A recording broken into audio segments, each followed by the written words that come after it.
Sí, doctora, voy a empezar yo, Sánchez Casas. Muy bien, Katia.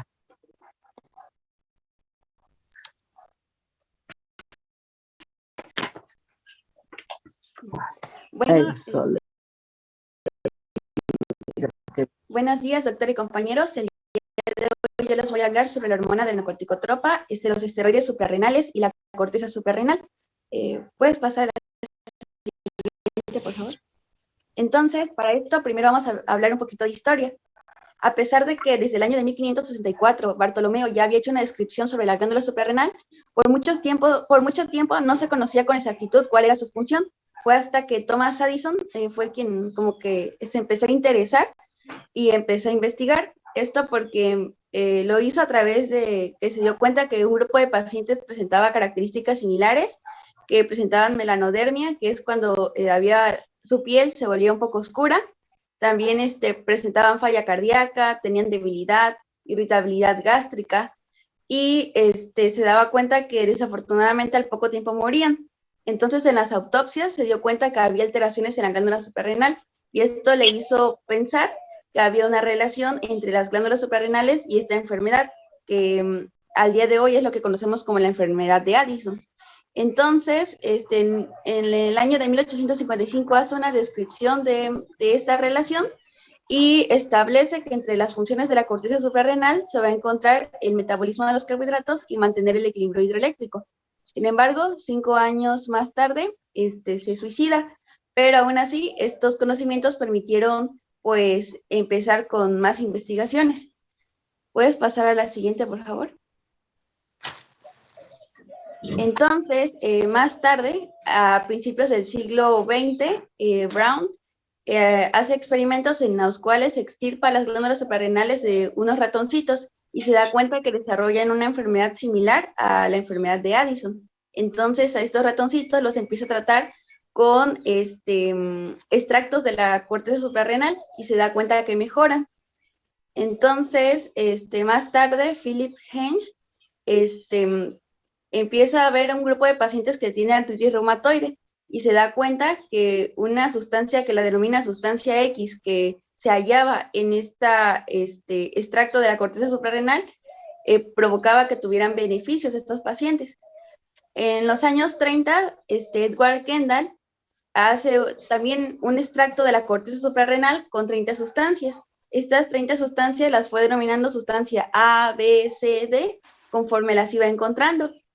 Entonces, en 1947, como que aísla la sustancia E y la denomina cortisona. Cortisona porque pues derivaba de la corteza suprarrenal, y esta fue utilizada para tratar a los pacientes con artritis reumatoide. Pero pues se dio cuenta que era algo tedioso estar como que aislando a que la sustancia A, que la sustancia B, y entonces empiezan a crearlo de forma sintética. En el año de 1944, el laboratorio de la Clínica Mayo crea la sustancia A, que la denominan de hidrocorticosterona. ¿Puedes pasar a la siguiente, por favor? Entonces, no solamente eso fueron los únicos sucesos que nos permitieron conocer lo que hoy en día pues sabemos. Entonces ya habíamos hablado, ¿no? La síntesis de la cortisona fue por Kendall y Reichstein. También Tait y sus colegas aislaron y caracterizaron a la aldosterona. También de Cushing vio que había una relación entre cuando había muchas células basófilas en la adenohipófisis con que hubiera una hiperactividad suprarrenal. Y Harris estableció el papel del hipotálamo, el papel que el hipotálamo ejercía sobre la hipófisis. ¿Puedes pasar a la siguiente, por favor? Entonces, ahora que ya hablamos un poco sobre la historia, vamos a pasar a lo que es la anatomía, la histología y la fisiología. Entonces, pues sabemos que las glándulas suprarrenales son dos glándulas que están ubicadas en el polo superior de nuestro riñón, de cada uno de nuestros riñones. Estas van a estar pues cubiertas por una cápsula y pues histológicamente se dividen en lo que es la corteza y la médula. La corteza es la parte más abundante, abarca un 90%, y la médula solamente un 10%. En la corteza se van a producir esteroides, mientras que en la médula se van a producir las catecolaminas. Entonces, la corteza se va a dividir en 3 capas histológicas, que es la zona glomerular, la fascicular y la reticular. Cada una de estas capas se va a encargar de la síntesis de un esteroide distinto. Y en la médula pues se va a producir la adrenalina y la noradrenalina. La corteza no va a recibir como que una inervación directa, entonces va a estar bajo el control del eje hipotálamo-hipófisis. Y la médula pues sí. ¿Puedes pasar a la siguiente, por favor? Entonces, como les decía, ¿no? Se divide en corteza y en médula. La corteza en 3 capas, la glomerular, la fascicular y la reticular. Cada una se va a encargar de la síntesis de un tipo de esteroide distinto. La zona glomerular se va a encargar de la síntesis de los mineralocorticoides. El más importante es la aldosterona. La zona fasciculada de los glucocorticoides, como es el caso del cortisol. Y la zona reticular de los andrógenos débiles. Y bueno, la zona glomerular va a estar bajo el control de la angiotensina 2 y de la concentración de potasio, porque sabemos de que pues en el sistema renina-angiotensina-aldosterona, la parte de la corteza suprarrenal que va a jugar un papel importante es esta zona glomerular. Y la zona fasciculada va a estar bajo el control de la hormona adenocorticotropa. ¿Puedes pasar a la siguiente, por favor? Entonces, como les comentaba, en la corteza se van a producir estos esteroides y estos esteroides van a ser derivados del colesterol y pues entre las funciones más importantes de la corteza suprarrenal pues va a ser mantener el equilibrio hidroeléctrico y el metabolismo de los carbohidratos. Entonces acá está pues los 3 tipos de esteroides que se sintetizan y cuál es la función de cada uno de estos, que ya se los había comentado. ¿Puedes pasar a la siguiente, por favor? Ahora que ya conocemos a la glándula suprarrenal, a la corteza suprarrenal más bien, debemos conocer quiénes la regulan. En este caso va a ser el eje hipotálamo-hipófisis. El hipotálamo es un órgano que va a estar organizado en forma de núcleos. Hipotálamo va a conectar con una glándula que es la glándula hipófisis. Esta hipófisis se divide en 2 partes, que va a ser la adenohipófisis o hipófisis anterior y la neurohipófisis o hipófisis posterior, a través pues de su sistema venoso. Entonces, el hipotálamo se va a encargar de secretar factores liberadores de hormonas que son sintetizadas en la adenohipófisis. Y esta adenohipófisis van a liberar estas hormonas para que actúen a nivel de un órgano diana. Entonces, ahorita el que a nosotros nos interesa es que el hipotálamo va a producir CRH, que es el factor liberador de la corticotropa. Entonces, este CRH va a actuar a nivel de las células corticotropas de la adenohipófisis para que empiecen con la producción y la liberación de la ACTH. Y esta ACTH va a actuar a nivel de la corteza suprarrenal. Entonces, recuerden, va a ser el hipotálamo, va a liberar el factor liberador de la ACTH, de la corticotropa, que va a actuar a nivel de la adenohipófisis para que ahí se secrete la ACTH y esta va a actuar a nivel de la glándula suprarrenal. Pero fíjense que dentro de los estímulos para liberar la CTH no solamente va a ser el CRH, sino también la vasopresina juega un papel importante, que también es producida por el hipotálamo. Sin embargo, la vasopresina solamente va a aumentar la secreción, pero no la síntesis. Y ahorita veremos que también va a haber otras sustancias. Bueno, ahorita les voy explicando. ¿Puedes pasar a la siguiente? Gracias. Entonces, mande.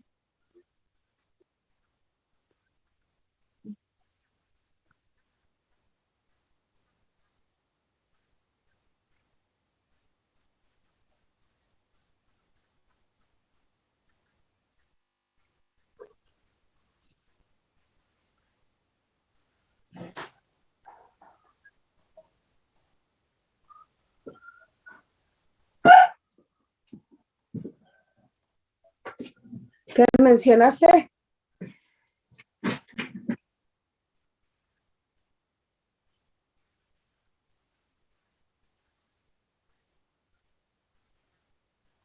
Bueno.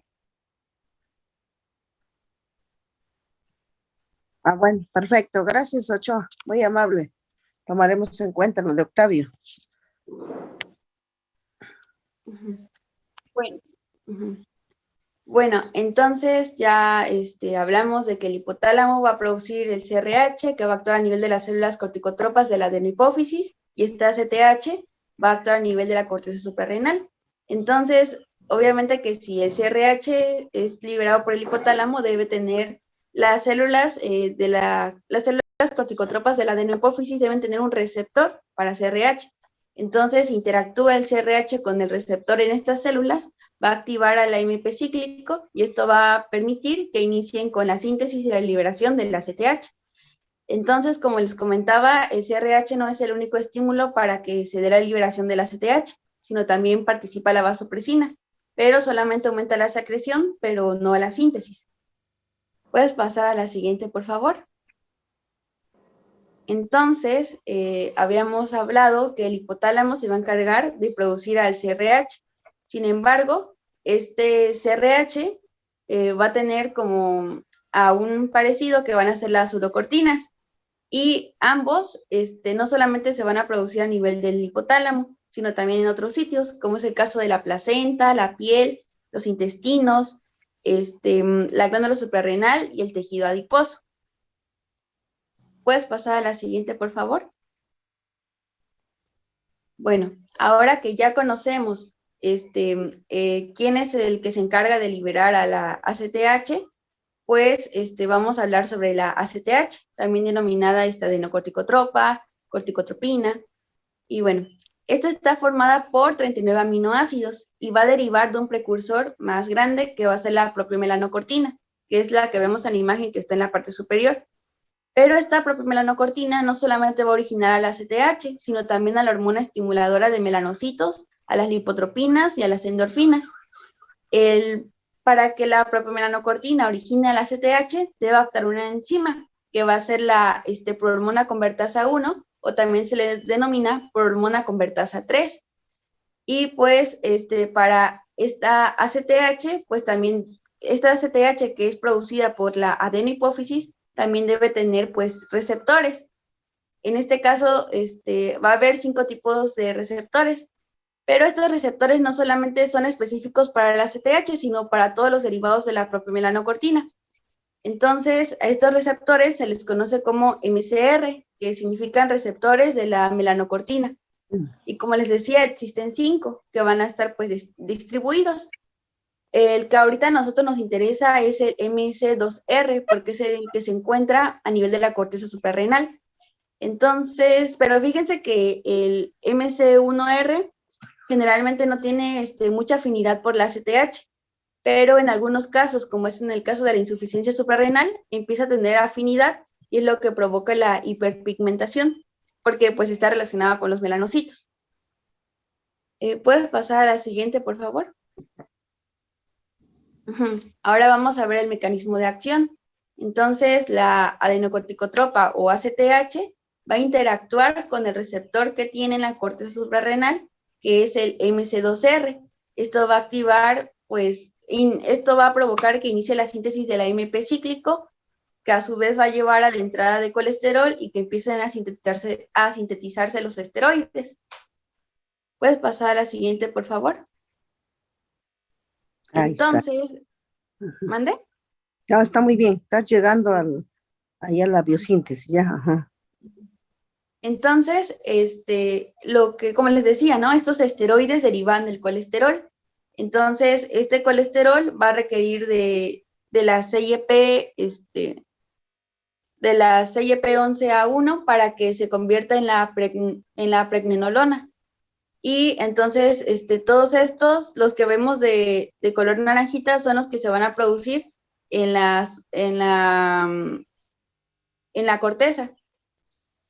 Y el colesterol pues se va a obtener tanto de la dieta como de las reservas de colesterol que tengamos. ¿Puedes pasar a la siguiente, por favor? Entonces, ya decíamos, ¿no? La ACTH va a tener sus receptores MC2R en la corteza suprarrenal y pues van a tener una respuesta. Pero hay 2 tipos de respuesta, una de fase aguda y una de fase crónica.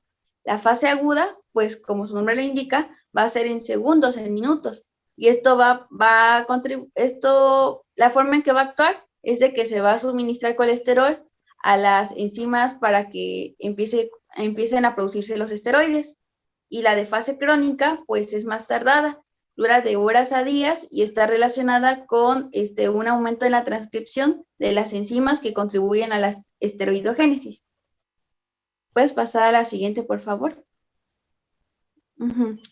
Entonces, fíjense que en las células de la corteza suprarrenal no solamente van a haber receptores para la ACTH, sino también para otras sustancias, como es el caso de la angiotensina 2. Entonces, los receptores van a estar ubicados en la zona externa, en la zona fasciculada y en la zona reticular. En la zona externa, que pues correspondería a la zona glomerular, además de los receptores de ACTH, van a haber muchos receptores de la angiotensina 2 y también se va a encontrar una enzima que es la aldosterona sintasa, que esta nos va a permitir pues la síntesis de la aldosterona. En la zona fasciculada pues va a haber una menor cantidad de los receptores de la angiotensina 2, pero acá se van a expresar otras dos enzimas que van a ser la 17-alfa hidroxilasa y la 11-beta hidroxilasa, que esto va a ser importante para la producción de los glucocorticoides. Y en la zona reticular, vamos a encontrar al CYP17, que va a ser importante para el paso de los corticosteroides a la formación de los precursores de los andrógenos. ¿Puedes pasar a la siguiente, por favor? Y bueno, la ACTH no solamente va a actuar sobre la corteza suprarrenal, sino también sobre otros sitios de nuestro cuerpo. Entonces, esta ACTH lo que va a provocar es la cetosis y la lipólisis. La cetosis se refiere, pues, que va a empezar a ocupar las grasas para la obtención de energía. Y en la lipólisis, pues, también se refiere a esto, que pues, lo que se busca es obtener energía. Y inmediatamente va a provocar hipoglucemia, pero ya en un tiempo prolongado va a provocar resistencia a la insulina. ¿Puedes pasar a la siguiente, por favor? Ya ahora que ya conocemos que la CRH, que es producida por el hipotálamo junto con la vasopresina, van a tener un efecto sobre las células corticotropas de la adenohipófisis para que se sintetice y se libere la ACTH, y esta ACTH va a tener un efecto sobre la corteza suprarrenal, pues debemos saber quiénes la regulan, ¿no? Entonces, esta secreción del ACTH va a estar controlada por tres factores, que va a ser el ritmo diurno en la esteroidogénesis basal, la regulación por retroalimentación negativa por los corticosteroides suprarrenales y los marcados aumentos en la esteroidogénesis en la respuesta al estrés. Entonces, fíjense que la secreción del ACTH tiene un pico máximo a las 8 de la mañana. O sea, esto va a estar relacionado con el ciclo circadiano. Y también es importante recalcar que cuando hay una situación de estrés, se pierde esta retroalimentación negativa y al contrario empiezan a elevarse los corticosteroides. Y también en situaciones donde los esteroides, bueno, dentro de las situaciones en donde los esteroides están elevados, pues encontramos la enfermedad de Cushing o la secreción de ACTH ectópica. Yes. ¿Puedes pasar a la siguiente, por favor? Y ahora vamos a hablar sobre cómo es que se inhibe su secreción. Entonces, para los glucocorticoides encontramos dos tipos de receptores que van a ser los del MR y GR, que significan los receptores de los mineralocorticoides y los receptores de los corticoides. Entonces, cuando el cortisol está bajo, los glucocorticoides van a tener una mayor afinidad por los receptores de los mineralocorticoides que por los de los glucocorticoides. Pero pues va a llegar un momento en el que se van a saturar los de los mineralocorticoides y entonces va a empezar a utilizar a los de los glucocorticoides. Una vez que esto pasa, pues se va a inhibir la secreción de la ACTH y de la propionanocortina. Y pues de esta forma, pues ya no va a secretarse la ACTH. También, como les decía, ¿no? En situaciones de estrés van a aumentar los corticosteroides. ¿Y qué situaciones de estrés encontramos? Pues, por ejemplo, las lesiones y las hemorragias, las infecciones graves, la cirugía mayor, la hipoglucemia, el frío y el miedo. ¿Puedes pasar a la siguiente, por favor? Ahora vamos a hablar sobre los usos terapéuticos y las aplicaciones de diagnóstico de la ACTH. Entonces, dice que se prefiere la terapia con los corticosteroides con ACTH, porque la respuesta con ACTH como que era un poco variada. Entonces, se utiliza la concitropina, que es un derivado sintético del ACTH. Esto nos va a permitir evaluar el eje hipotálamo hipoficiario. Entonces, dice que se le van a administrar 250 microgramos y esto va a estimular la esteroidogénesis córtico suprarrenal. Entonces, dependiendo de los valores que obtengamos, vamos a ver, nos va a permitir conocer si se debe una sobresecreción de la aldosterona unilateral o bilateral en el aldosteronismo primario. Entonces, la cifra para decir que esto es una respuesta normal es de que el cortisol llegue a entre 18 a 20 microgramos sobre decilitro. ¿Puedes pasar a la siguiente, por favor? También existe una prueba de estimulación con la CRH. Acá se va a ocupar CRH ovina, y también nos va a servir para evaluar el eje hipotálamo hipoficiario. Entonces nos va a ayudar a distinguir entre una causa hipoficiaria de ACTH que de fuentes ectópicas, porque si es por ejemplo, en la enfermedad de Cushing, pues eso tiene que ver con la hipófisis, y si es una fuente ectópica, pues sería la enfermedad de Cushing. ¿Puedes pasar a la siguiente, por favor? Bueno, también nos permite diferenciar el hipoadrenalismo primario de uno secundario. El primario se va a deber a una enfermedad intrínseca de la glándula suprarrenal, y en este tipo de hipoaldosteronismo vamos a ver un aumento de la ACTH, porque no va a haber retroalimentación negativa por los glucocorticoides, lo que comentábamos hace rato.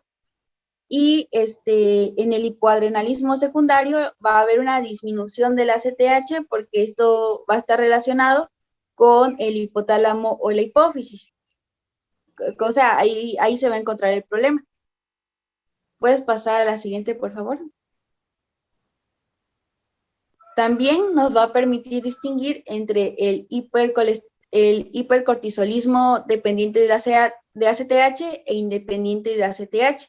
Por decir, si encontramos un hipercortisolismo, pero la ACTH está aumentada, pues esto va a estar relacionado con la enfermedad o con el síndrome de Cushing, ¿no?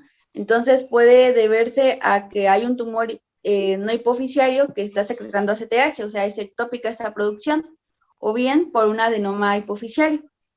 Y si la ACTH está disminuida, pues tiene que ver con nuestra glándula suprarrenal, que se están produciendo demasiados debido a un tumor. ¿Puedes pasar a la siguiente, por favor? Y bueno, vamos a hablar sobre la absorción, su destino y su toxicidad. Entonces, la corticotropina dice que se absorbe muy bien en sitios parenterales y desaparece rápidamente porque tiene una vida media de aproximadamente 15 minutos.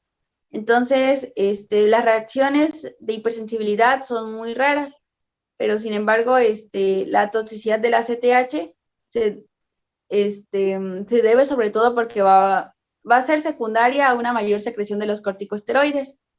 Y la concitropina de manera primordial es menos antigénica que la ACTH nativa, porque decíamos de que la concitropina era un derivado sintético.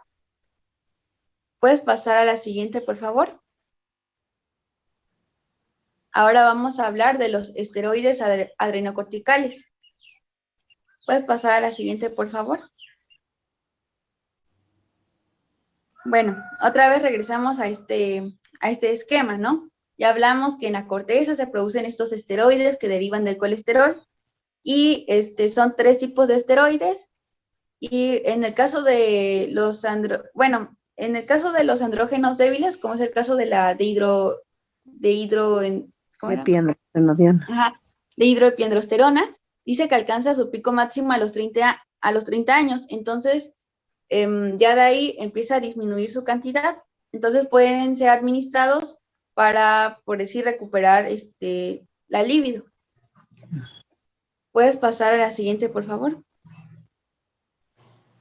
Bueno, entre las funciones de los corticosteroides, pues encontramos, como ya hemos hablado, el metabolismo de los carbohidratos, de las proteínas y de los lípidos, el equilibrio hidroeléctrico, porque les decía que la aldosterona es la que juega un papel importante en el sistema renina-angiotensina, cuya función pues es mantener nuestra presión arterial y bueno, también va a jugar un papel importante para la preservación normal del sistema nervioso, del sistema muscular y también van a inhibir la inflamación.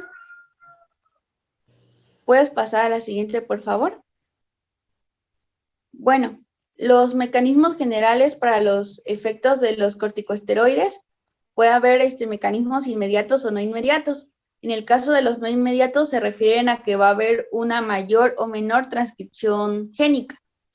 Entonces, los corticosteroides van a interactuar con proteínas receptoras y esto va a provocar que se regule la expresión de los genes. ¿Puedes pasar a la siguiente, por favor? Bueno, entonces, el receptor de los glucocorticoides también se le conoce como el NR3C1. Estos receptores se van a encontrar en el citoplasma de las células, pero estos receptores van a estar acoplados a otras proteínas. Entonces, cuando viene el glucocorticoide e interactúa con este receptor, va a provocar que se desacople de las proteínas que están acompañando al receptor. Y entonces esto va a provocar que glucocorticoide va a interactuar con secuencias específicas del ADN, que es el GRE. Esto va a aumentar o inhibir la transcripción de algunos genes, como es el caso del gen de la propimelanocortina. ¿Puedes pasar a la siguiente, por favor? Entonces, algo muy similar pasa con los mineralocorticoides. Entonces, en este caso, la aldosterona, que es un mineralocorticoide, el mineralocorticoide más importante, va a interactuar con este receptor de los mineralocorticoides.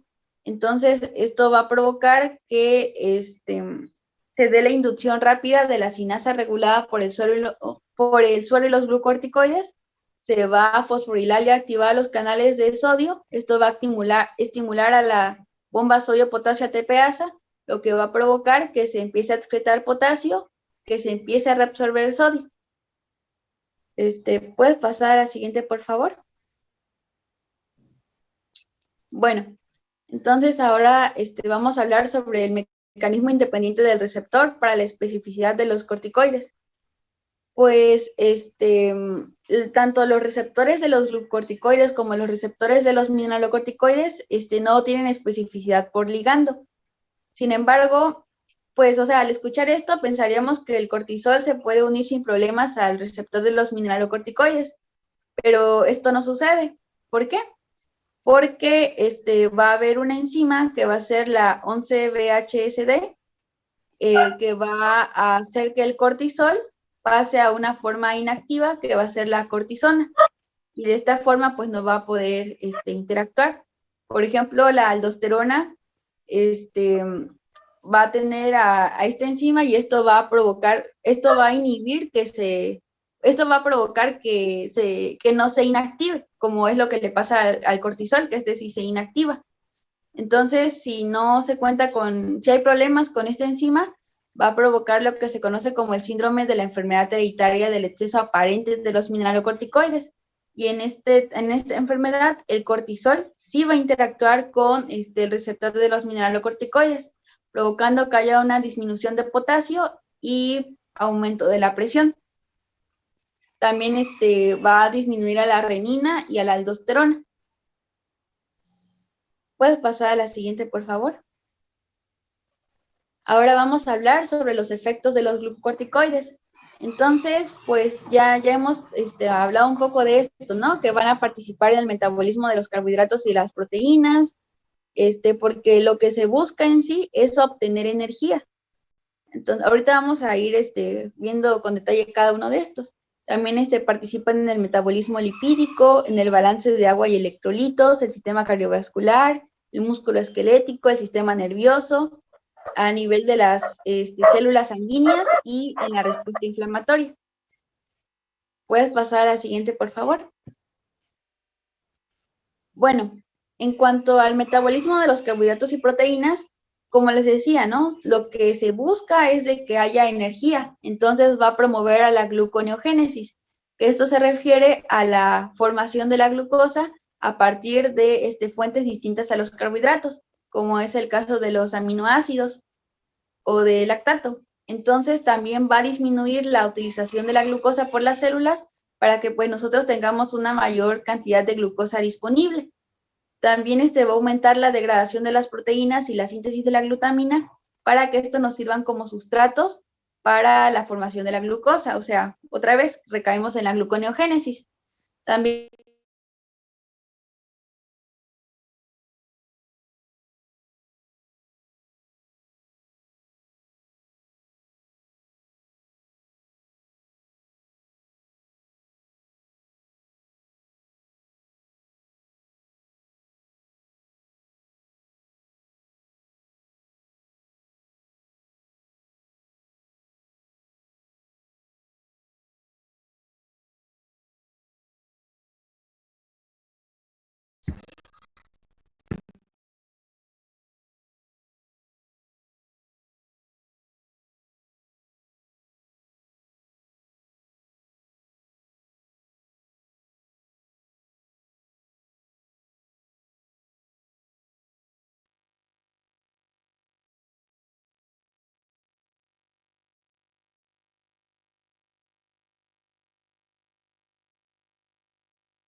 Doctora, Mande. buenos días. Disculpe, es que soy Hernández Luis Octavio. No sé si le avisaron. Lo que pasa es que amanecí sin luz desde como las 6 de la mañana y apenas ahorita, igual no había señal y ahorita ya está volviendo la señal y ya están los de CFE arreglando la luz.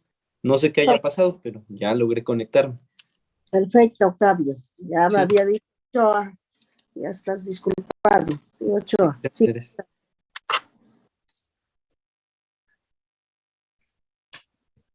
No hay problema. ¿ya continúo, doctora? Ya puedes continuar. Ujú.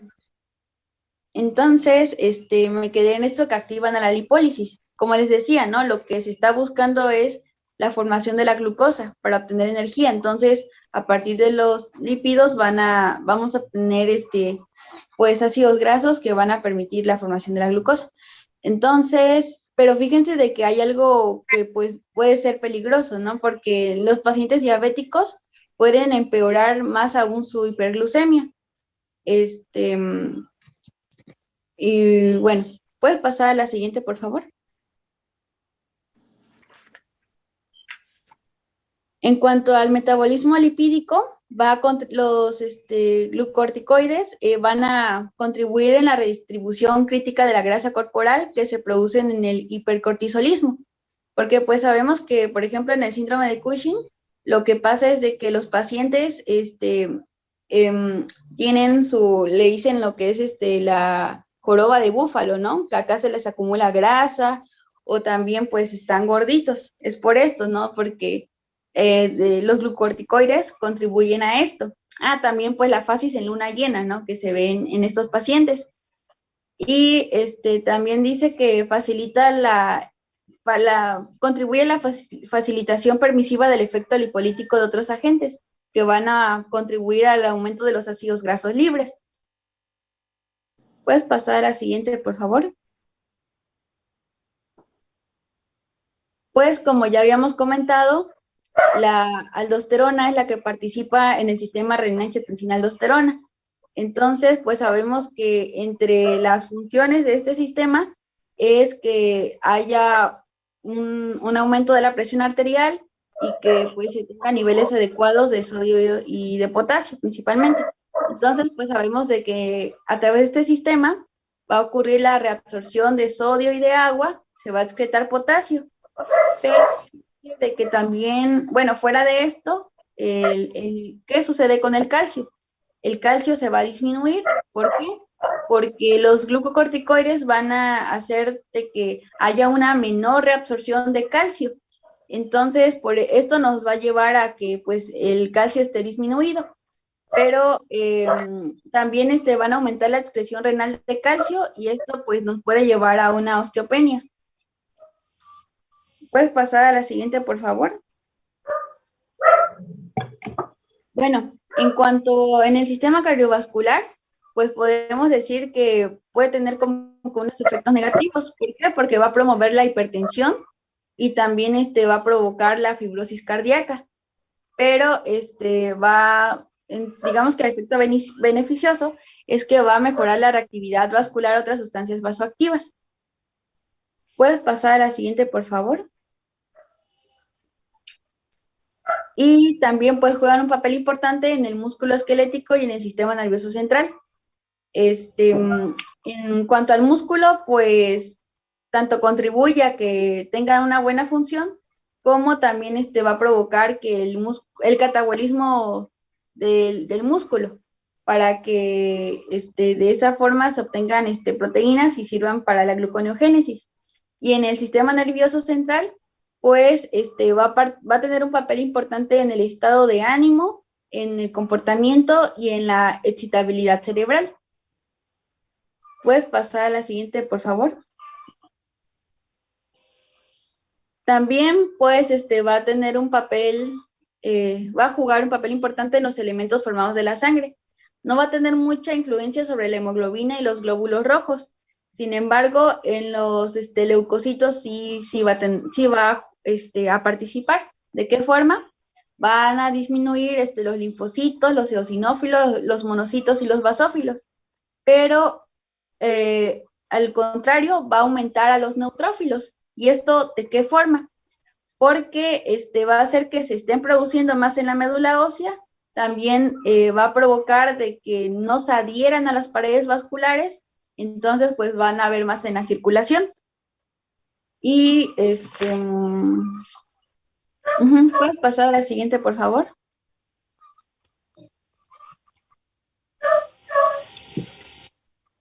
Y pues también juega un papel importante en la inflamación, como comentábamos al inicio, ¿no? Son antiinflamatorios e inmunosupresores.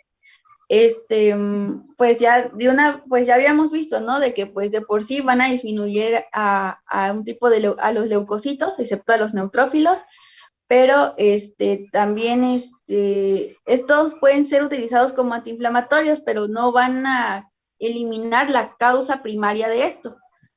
Y pueden ser utilizados en las enfermedades autoinmunes. ¿Y de qué forma es que juegan este papel? Pues porque van a inhibir la producción, sobre todo de la fosfolipasa A2, que pues es la que sabemos que sirve para la producción de la síntesis de los AINES, ¿no? Y también van a inhibir la producción de las interleucinas, de factores vasoactivos, de todos estos que participan en la inflamación. Entonces, es por ello que de esta forma actúan. ¿Puedes pasar a la siguiente, por favor? Entonces, como les decía, ¿no? Esto de que tiene su papel antiinflamatorio es porque va a disminuir la liberación de los factores vasoactivos y quimioactivos. Entonces, todos esos factores que, por ejemplo, la histamina, ¿no? ¿Qué es lo que hace la histamina? Que cuando hay una lesión se libera la histamina. Esto es una señal para que empiecen a migrar los neutrófilos. Entonces, esto va a estar inhibido y por lo tanto no se va a llevar, se va a inhibir ese proceso inflamatorio. También va a disminuir la secreción de enzimas lipolíticas y proteolíticas, va a disminuir la extravasación de los leucocitos a las áreas de lesión, que esto es la causa por la que los neutrófilos van a estar aumentados en la sangre. Y también va a disminuir la fibrosis y la expresión de las citocinas proinflamatorias, como la COX-2 y la INEO-S2. Y, por ejemplo, ¿qué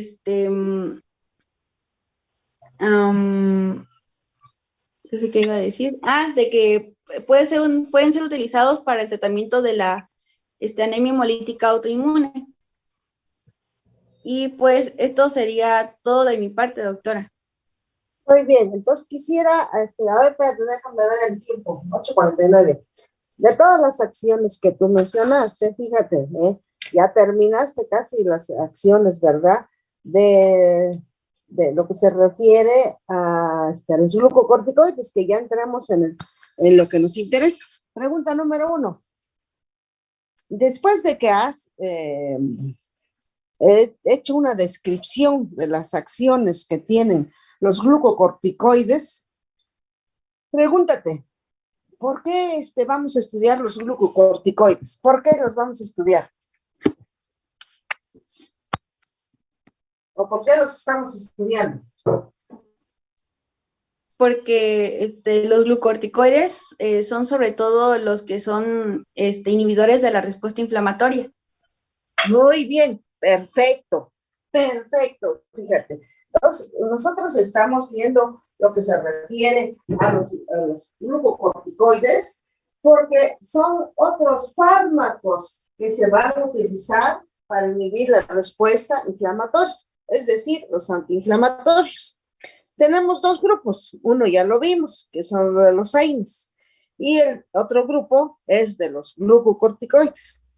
Muy bien, entonces, una vez que sabemos y nos estamos enfocando a que su uso principal es como antiinflamatorio, nos interesa saber si hay seguridad. La segunda pregunta,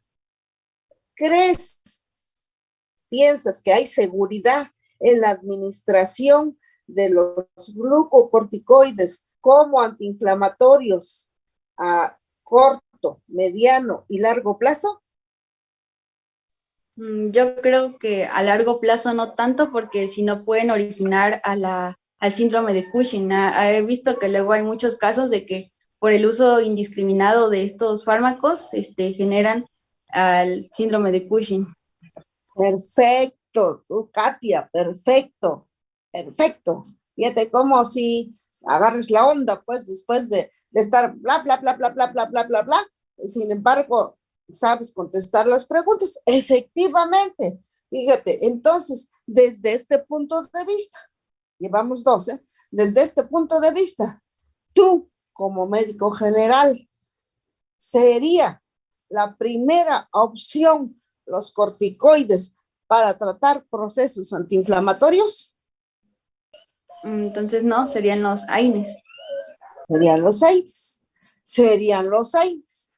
Bueno, tú sabes que a corto plazo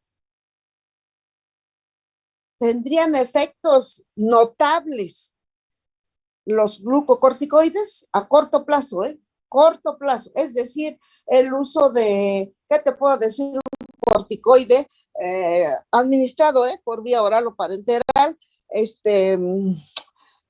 tendríamos cuidado si lo utilizamos por 2 o 3 o 5 días.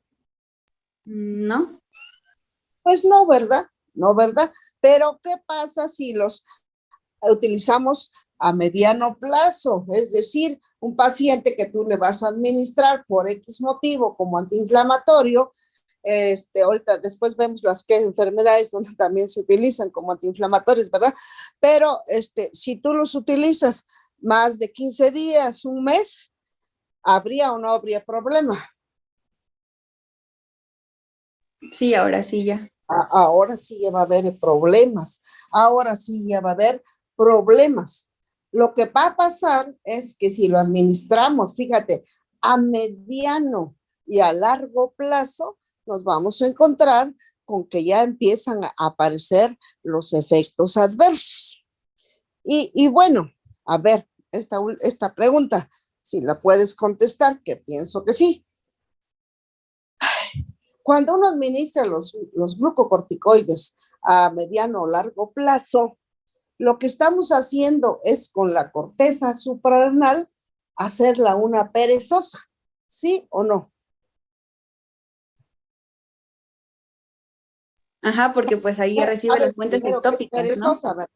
¿Sabes qué es la palabra perezosa? ¿Y cuál sería el sinónimo de perezosa? De que pues ya no está trabajando, pues, porque como está Exact- recibiendo ectópicamente, pues ya no trabaja. Exactamente, fíjate. Entonces, la corteza se vuelve perezosa. Y la siguiente pregunta, ¿qué pasaría si a esos pacientes les retiramos de forma abrupta, dice el libro, brusca o repentinamente ese corticoide que le estamos administrando? ¿Qué crees que pasaría?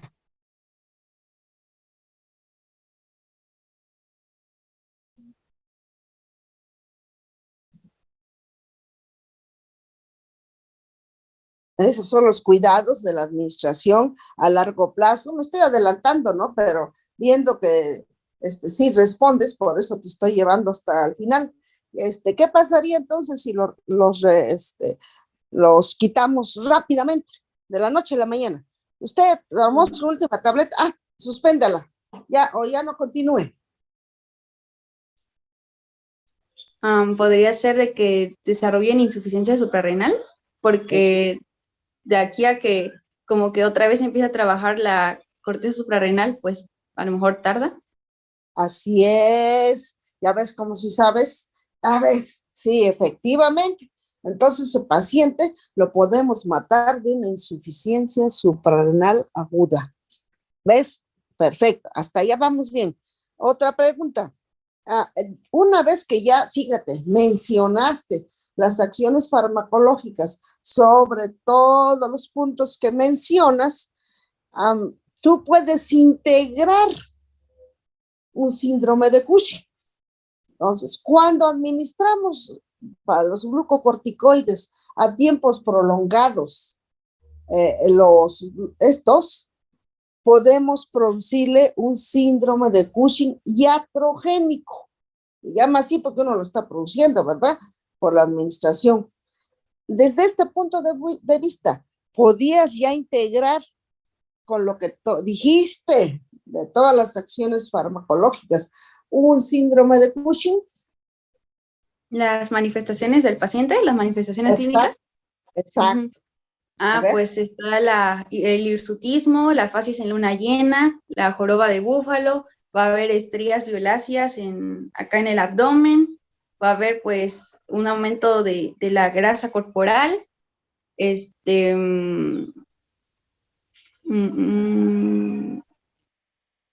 no me acuerdo de qué más. A ver, y en el metabolismo hidrocarbonado, ¿qué le vas a producir? Una hiperglucemia. Una hiperglucemia, fíjate, una hiperglucemia. Entonces tú puedes ya integrar un síndrome de Cushing. Acuérdate que un síndrome de Cushing, un síndrome es un conjunto de signos y síntomas. No te está diciendo que al paciente le hayamos producido la enfermedad de Cushing, sino un síndrome de Cushing que está dado por estos signos y síntomas. Y todo lo que mencionas, perfecto, ¿verdad?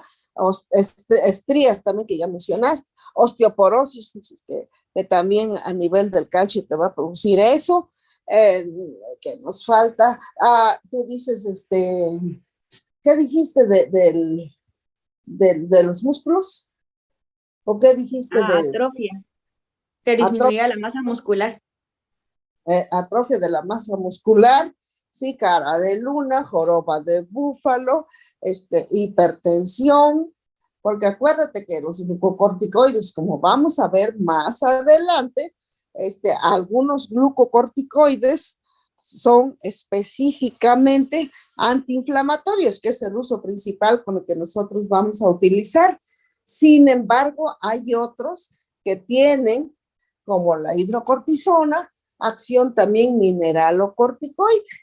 Bueno, ya sabes lo que conlleva a esta acción mineralocorticoide, como es la retención de líquidos y como es por lo tanto, el aumento de la presión arterial, ¿verdad? Entonces, una vez que tú ya sabes que como efecto antiinflamatorio son excelentes, uno tiene que valorar al final de cuentas el riesgo-beneficio. ¿Qué quiere decir esto? Riesgo-beneficio, Ibáñez. Ibáñez, no, ¿verdad? Katia. Katia, de que pues si a pesar de que, o sea, evaluar de que si vamos a tener una respuesta, si la respuesta va a ser, no, ¿cómo decirlo? De que si vale la pena arriesgarse a que tenga un efecto secundario, pero que sí, no, es que no sé cómo decirlo, este, Y cuando te que dicen riesgo-beneficio, a pesar del riesgo que ocasionan estos glucocorticoides, y si es necesario administrarlo, adelante, adelante, ¿verdad?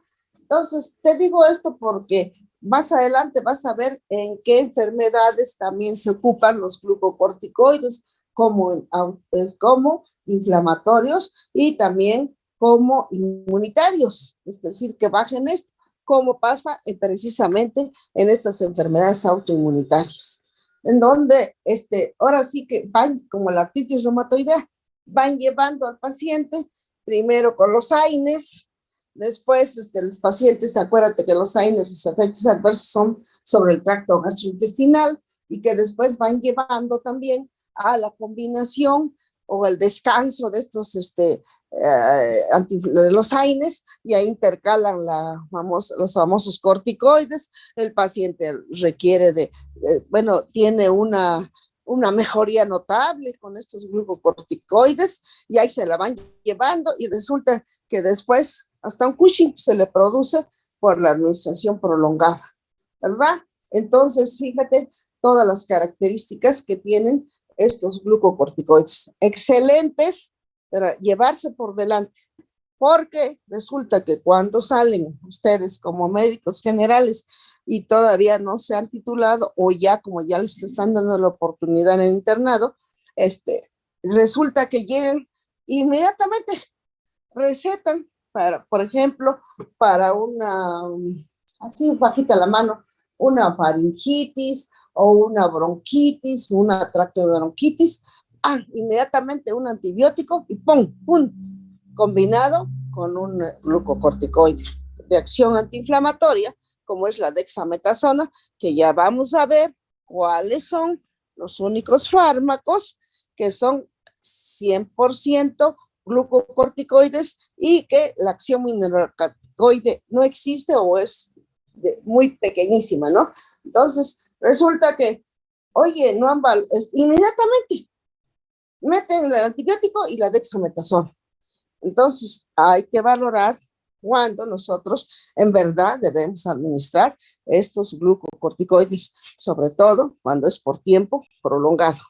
Bueno, te faltaría, me parece que y es una cosa importante, parece que no la vi, no sé si me distraje o me paré en ese momento, no vi la producción diaria de los glucocorticoides y de los mineralocorticoides. No vi esa tablita, no sé si me descuidé.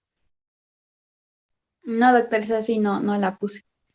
Ya, pues es importante ese dato que te falta. Y la otra cosa, que lo viste a lo mejor, tú hasta ahí vas a tomar participación. Sí, doctora, ya de ahí comienza mi compañera con los fármacos. Ajá, tampoco sí lo vi de una manera muy rápida el esquema que trae el libro que se refiere a la biosíntesis de los glucocorticoides y de los mineralocorticoides. Toda la zona rosa que mencionaste en el esquema es para indicarte al final de cuentas la formación de la aldosterona, el mineralocorticoide. Y la pregunta es la siguiente: ¿qué importancia tiene? Fíjate, ¿qué importancia tiene? Está relacionado con todo lo que te he preguntado. ISO 93. ¿Tienen clase con el doctor Lázaro? Sí, doctora. Entonces, quedamos pendientes mañana para ese dato y la pregunta final que te iba yo a hacer. Ya no puedo colgarme porque son 9:03 y no quiero que el doctor